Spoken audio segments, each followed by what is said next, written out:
Breaking news. Johnny master వ్యవహారం రోజు రోజుకి మరింత వివాదంగా మారుతోంది. ఆయనపై తాజాగా నాసింగ్ పోలీస్ స్టేషన్లో మరో కేసు నమోదైంది. నాన్ బెయిలబుల్ కేసు ఫైల్ చేశామని, అతన్ని పట్టుకోవడానికి ప్రయత్నిస్తున్నామని రాజేంద్రనగర్ డీసీపీ చింతమనేని శ్రీనివాస్ వెల్లడించారు. ప్రస్తుతం జానీ పరారీలో ఉన్నట్లు తెలిపారు.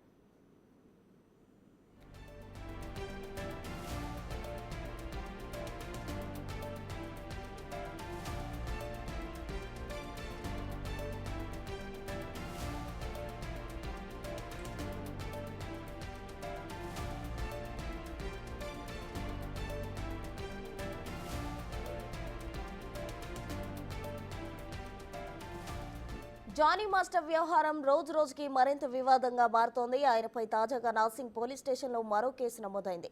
నాన్ బెయిలబుల్ కేసు ఫైల్ చేశామని, అతన్ని పట్టుకోవడానికి ప్రయత్నిస్తున్నామని రాజేంద్రనగర్ డీసీపీ చింతమనేని శ్రీనివాస్ వెల్లడించారు. ప్రస్తుతం జానీ పరారీలో ఉన్నట్లు తెలిపారు.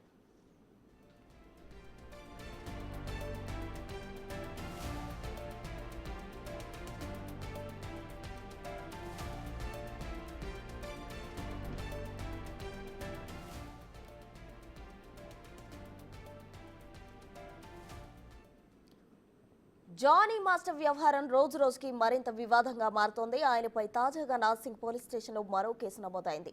నాన్ బెయిలబుల్ కేసు ఫైల్ చేశామని, అతన్ని పట్టుకోవడానికి ప్రయత్నిస్తున్నామని రాజేంద్రనగర్ డీసీపీ చింతమనేని శ్రీనివాస్ వెల్లడించారు. ప్రస్తుతం జానీ పరారీలో ఉన్నట్లు తెలిపారు.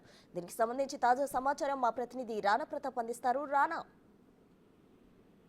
ప్రసన్న, నిన్న పోక్సో చట్టం ఒకటి ఆల్రెడీ 3 సెక్షన్ల కింద కేసు నమోదైంది కాబట్టి జానీ మాస్టర్ పైన అవన్నీ కూడా ఆల్మోస్ట్ నాన్ బెయిలబుల్ వారెంట్ కి సంబంధించినటువంటి సెక్షన్స్. సో అప్పటి నుంచి కూడా ఆయన పరారీలో ఉన్నాడు. పోలీసులకు కానీ అందుబాటులో లేదు.